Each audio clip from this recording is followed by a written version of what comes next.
hope is just a mild form of anxiety, with anxiety being a more pronounced obsession with the future.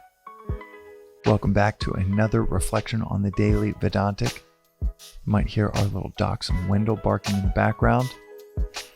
Hopefully it stops sooner rather than later, but as Swami will say, hope is just a mild form of anxiety.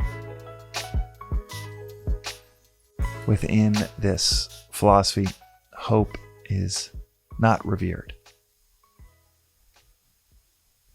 Hope places pleasure and priority in the future, takes for granted the present moment, and does not allow us to plunge into the present. Hope is a mild form of anxiety within this philosophy.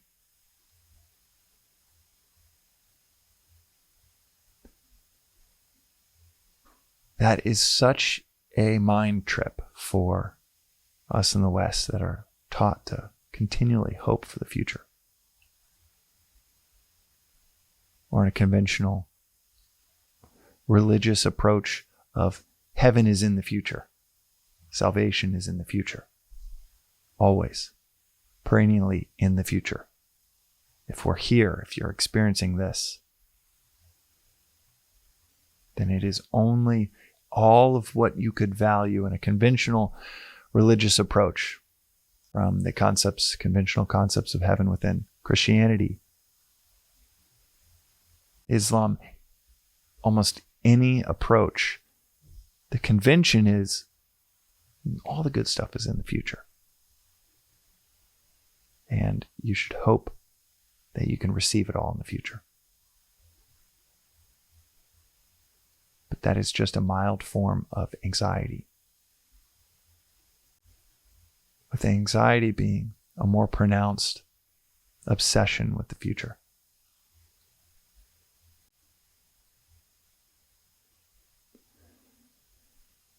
And I say it's a mind trip because when I first heard that, I was like, no, that's not true. We have to hope. Hope is such a beautiful thing. And yet, hoping makes us helpless. What do I mean by that? To hope is to put our priority in the future, which we just touched on. Meaning that in the present, you can't tap into what is valuable, because what is most valuable with a reinforcement of hoping, it puts it in the future. A time that you can never touch. Just like worrying about the future. You're worrying about a time that you can never touch. And that hope also reinforces this notion that what you desire is in another time and up to another to grant to you. It's up for the conditions to become right for, I hope it's going to be sunny tomorrow. I hope I get that job. I hope I can find a spouse. I hope that our children are healthy. And when we reinvest in not just 1, 2, 3, but 10,000 hopes, we're investing in these patterns of thoughts, these thought flows all around desire for the future, which is anxiety. I've touched on this concept before in this podcast, but I don't know if I fully explained it to that extent. So what do we do instead of hope? Well, the second daily practice within this philosophy, if you were to think of the 3 daily practices, it's question everything. Everything you've been told, that the masses believe, that you seem to think, well, I'm certain that that's true. Question everything.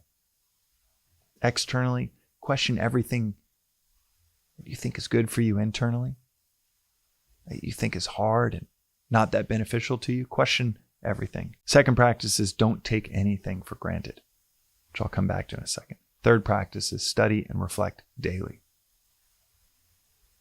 The root of all suffering is attachment, is desire. And there's no cure for desire.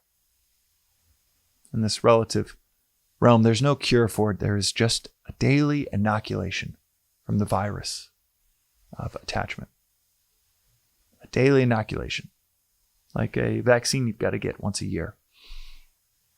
And that study and reflection each day is that daily inoculation from the virus of attachment. But coming back to hope, anxiety, and not taking anything for granted.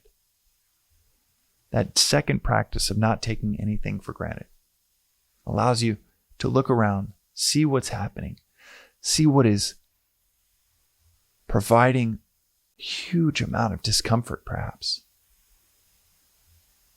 And instead of hoping that it goes away, cultivate a gratitude for that which you would have perhaps never preferred. You got cancer? How can you cultivate a gratitude to that? You lose a loved one? How can you cultivate a gratitude for that? Dog starts barking. And it's pretty easy because I actually planned this reflection to be something totally different. But instead of wishing it away, there was a recognition of it. I used a turn of phrase with the word hope in it, and man, that became the prompt for not just this episode, but something that I continually love to excavate the wisdom within Swami's phrase of hope is just a mild form of anxiety. And look what happened.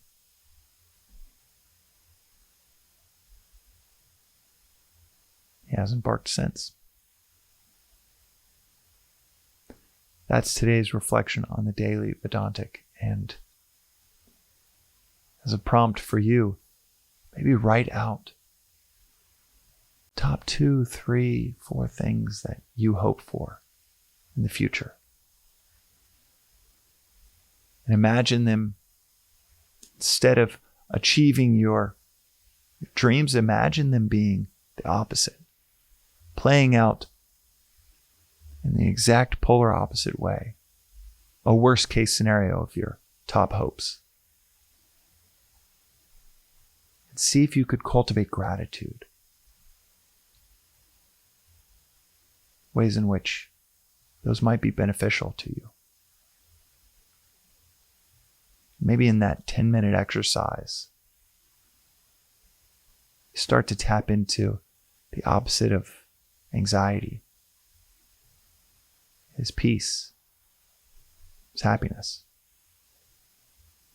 It's joy. Because as the adage goes, happiness is not caring either way. Maybe you can cultivate that ability to not care either way by not taking anything for granted. Here, now, in the present, or any way that things could shake out in the future. And if you can get to that place where you don't care either way, you no longer need to hope for things to happen exactly as you think you need them to. You no longer need to live in that anxious state for the future. And you can plunge into one of happiness instead.